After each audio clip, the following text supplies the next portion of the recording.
এই তিনটি রাশির ব্যক্তিদের জীবনে কখনো পরাজিত হতে হয় না, কারণ এই তিনটি রাশি মহাদেবের কাছে অত্যন্ত প্রিয়। তাই আপনি সত্যিই খুব ভাগ্যবান হবেন যদি এর মধ্যে একটিও রাশি আপনার হয়ে থাকে। জানার আগে হে ভোলেনাথ, তোমার ছেলেমেয়েরা যারা লাইক করে কমেন্টে তোমার নাম লিখছে তাদের তুমি সব বিপদে রক্ষা করো।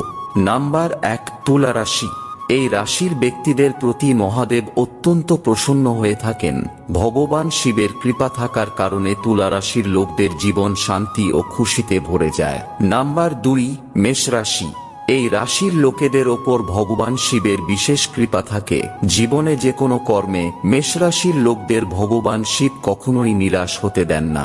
নাম্বার 3, মহাদেবের প্রিয় রাশিগুলির মধ্যে অত্যন্ত প্রিয় রাশি হল কুম্ভ রাশি।